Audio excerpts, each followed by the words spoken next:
Boa noite a todos. Sou a professora Marta, doutora em educação, atuo há 20 anos com educação especial, tendo passado por salas de recursos na rede estadual de ensino do estado de São Paulo, sendo 10 anos de experiência nas salas de recursos do estado de São Paulo e estou há 6 anos na rede municipal de ensino de São Paulo. Hoje, o nosso interesse, a nossa intenção com essa live é comentar um pouco sobre o decreto 10.502, que foi assinado pelo presidente da República no dia 1º de outubro no dia 30 de setembro de 2020 e publicado no dia 1º de outubro agora de 2020. A nossa intenção em comentar um pouco é para fazer uma análise, acerca do que vem trazendo esse decreto. Então, eu inicio a minha fala como alguém que está na educação especial já há 20 anos e que, ao longo desses 20 anos, tem observado, tem presenciado, tem experienciado diferentes momentos, Iniciei quando nós estávamos começando o processo de inclusão das pessoas com deficiência na sala regular, na escola regular. Para a gente iniciar essa conversa, nós temos que lembrar, gente, que a educação inclusiva não é resultado de bondade, não é resultado de bondade por parte dos nossos políticos, mas sim resultado de luta de classe, resultado de muita luta das pessoas com deficiência, luta dos pais, luta dos educadores, enfim, é processo, é resultado de muitos embates, principalmente ao longo do século XX. A gente tem que lembrar que durante muito tempo as pessoas com deficiência ficavam primeiro, inicialmente eram mortas, até por volta da Idade Média, na Antiguidade, Idade Média, elas eram mortas, descartadas, porque se associava a deficiência, inclusive a questões relacionadas a castigo, castigo divino.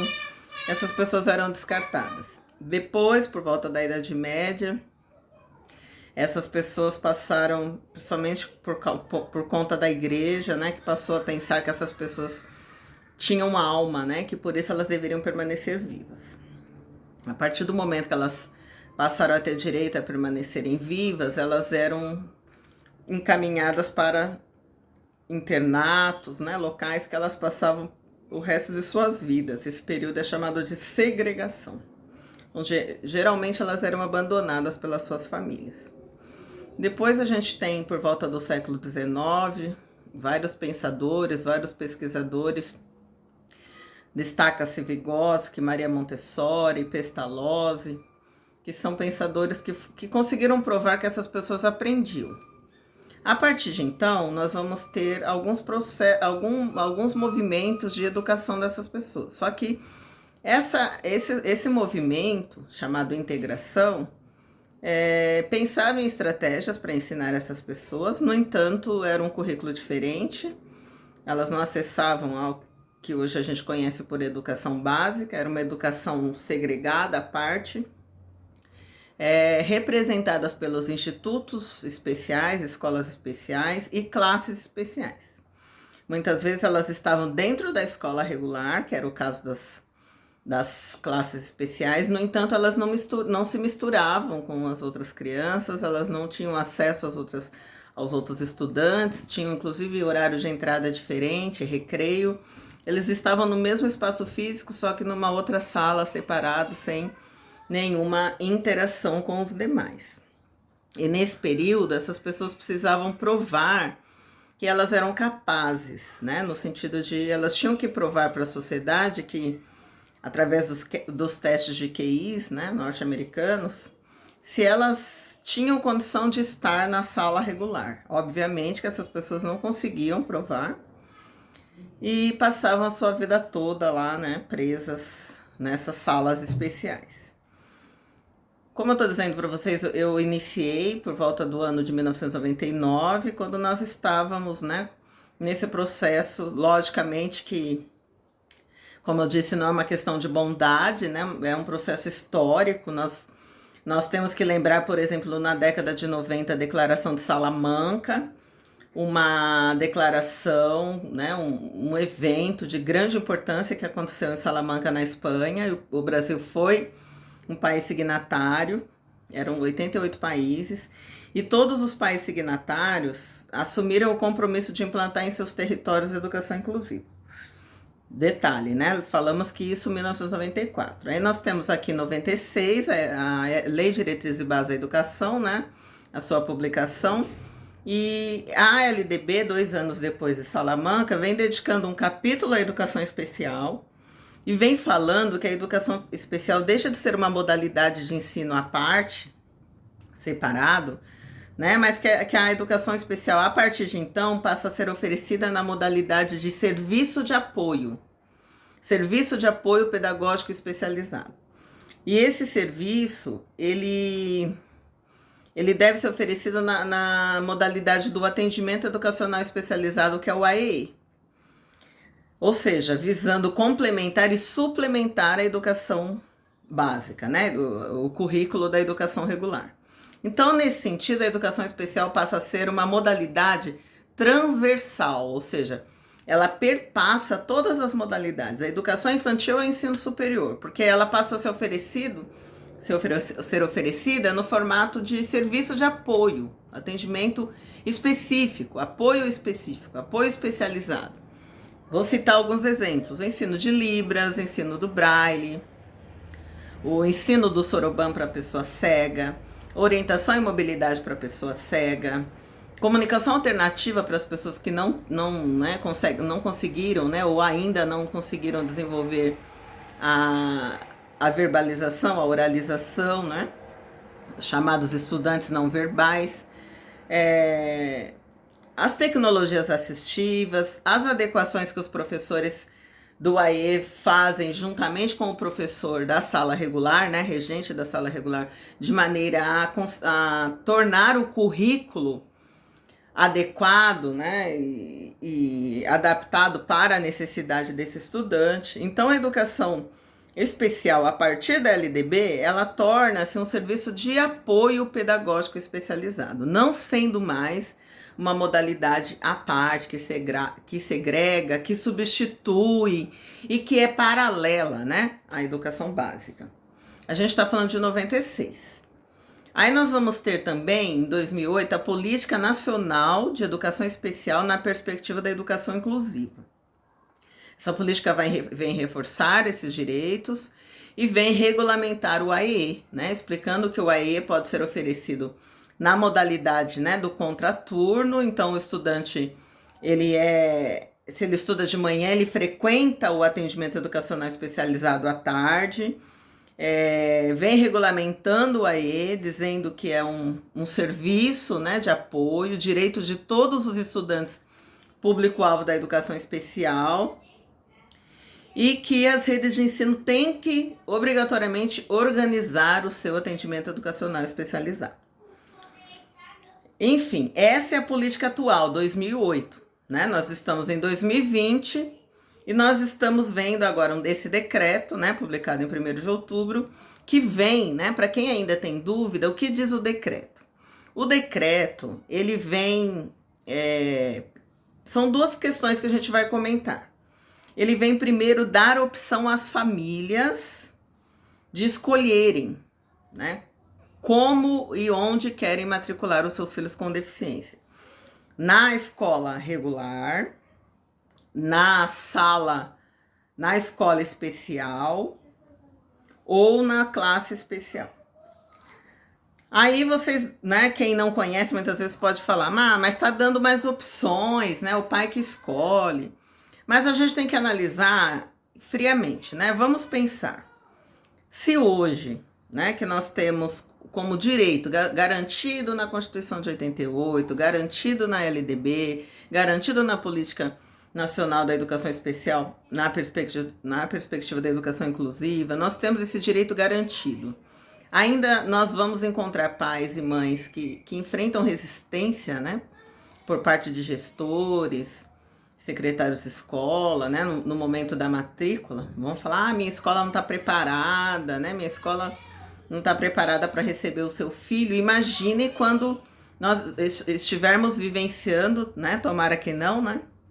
Esse momento onde o pai, ao chegar à escola para fazer a matrícula, vai ouvir, olha, de acordo com as características do seu filho, o ideal é que ele vá para uma escola especial, né? Ele vai ser barrado no ato.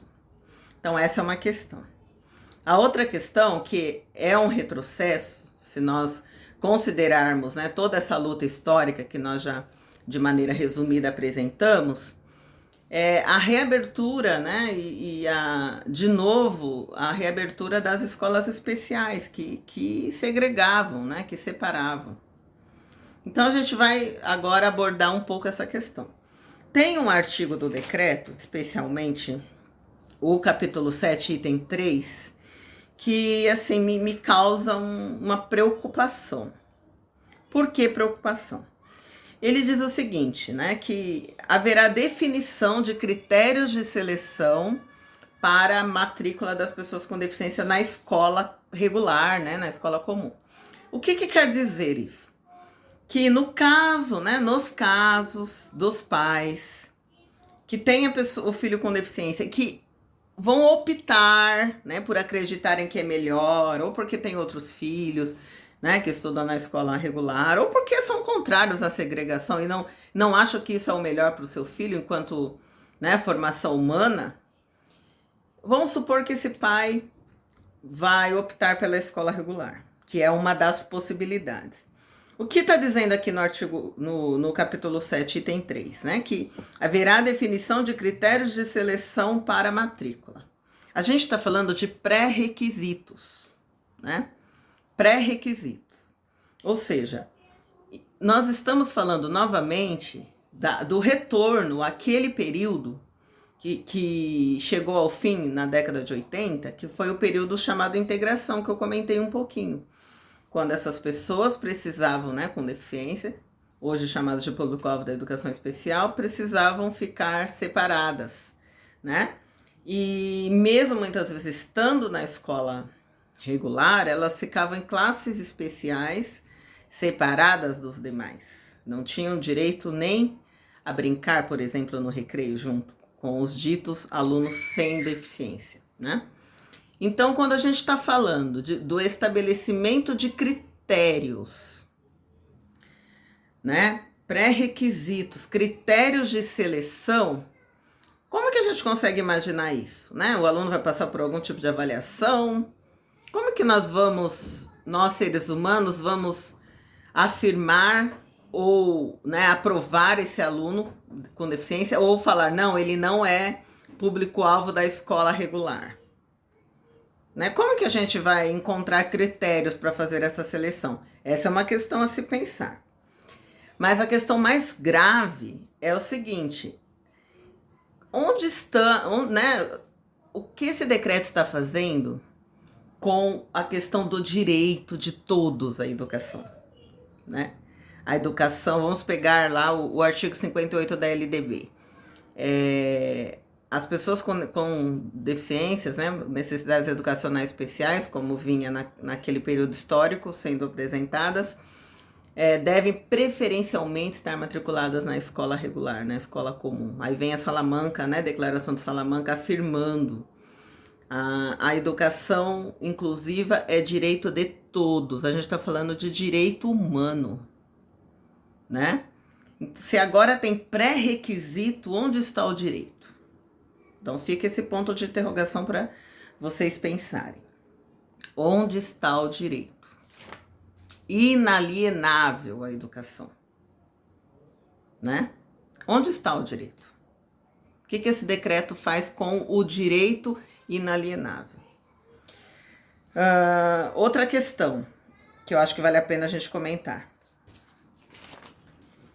Quando a gente está falando de critérios, né, então a pessoa com deficiência vai ter que apresentar de alguma forma condições para ser considerada apta para estar nessa escola regular, isso já nos mostra que essa escola regular, que hoje é uma escola inclusiva, e que se a gente pensar, agora eu estou indo para além da deficiência, se nós pensarmos em todos os documentos internacionais, gente, a própria BNCC, Nova Base Nacional Comum Curricular, que vai falar, né, que para que possamos ter a formação de uma sociedade mais justa, mais democrática, igualitária, é necessário que 3 princípios estejam em pauta, que é a educação integral, educação inclusiva e educação, né, e uma educação com equidade.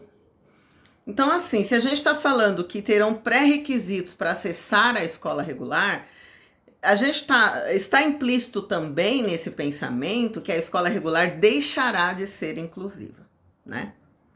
Ela não vai ser mais inclusiva. Então, nós estamos novamente ferindo direitos.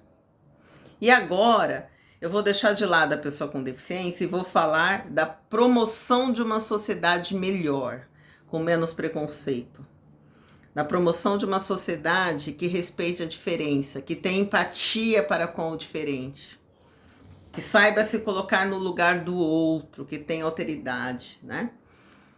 Eu vou utilizar aqui, para exemplificar esse raciocínio, essa reflexão, o Paulo Freire, quando ele diz, né, que nós aprendemos com as diferenças e não com as igualdades.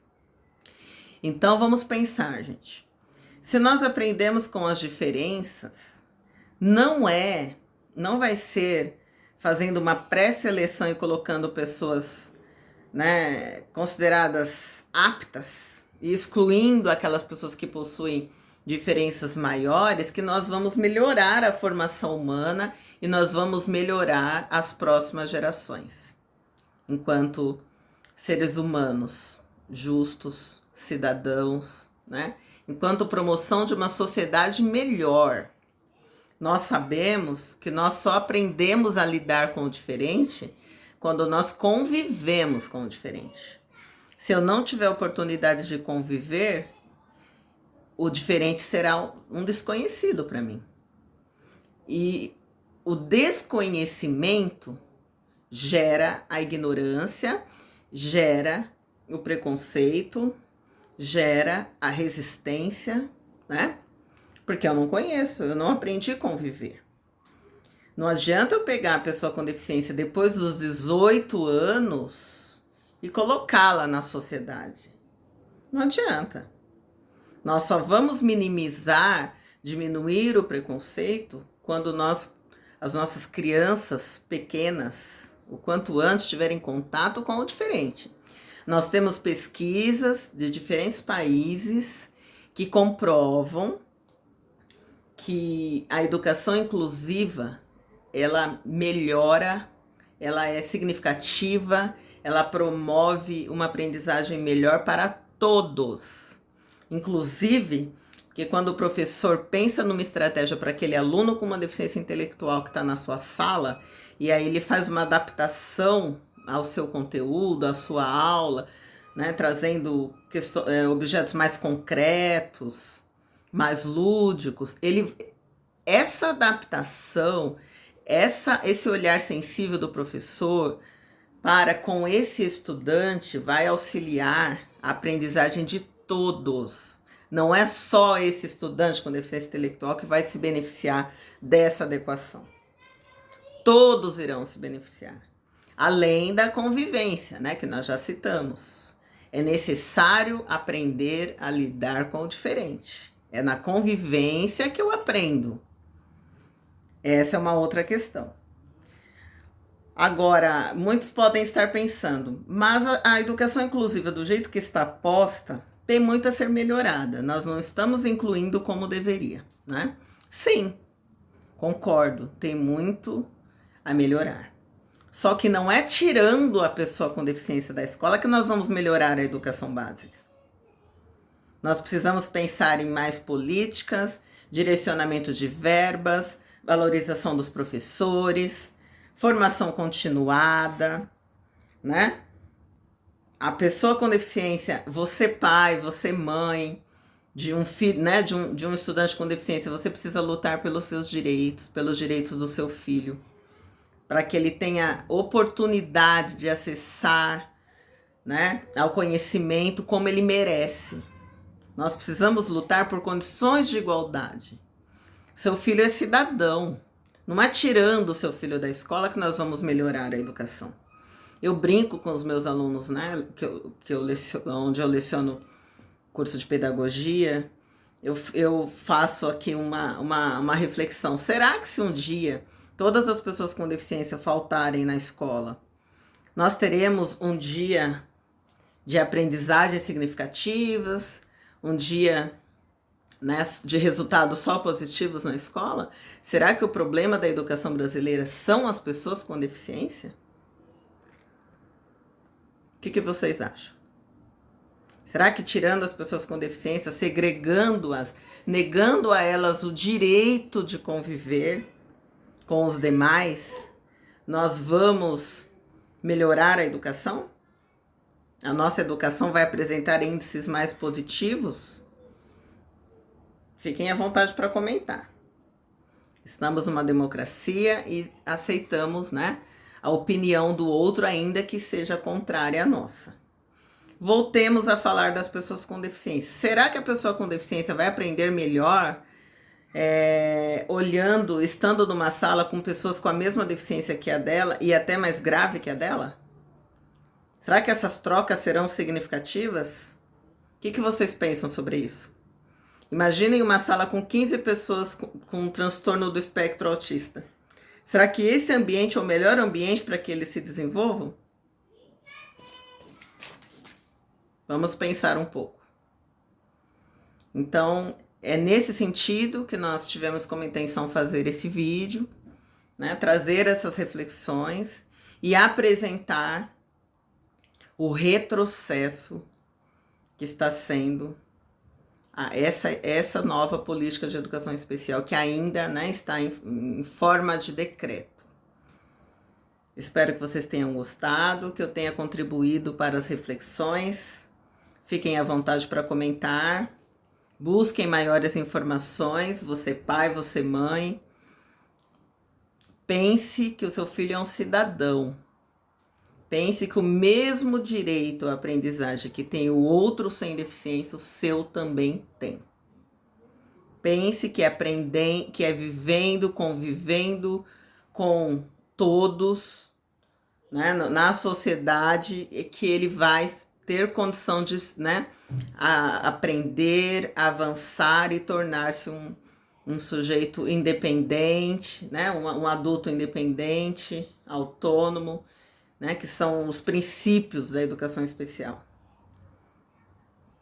Fiquem à vontade para comentar. Espero ter contribuído com esse debate. Um grande abraço.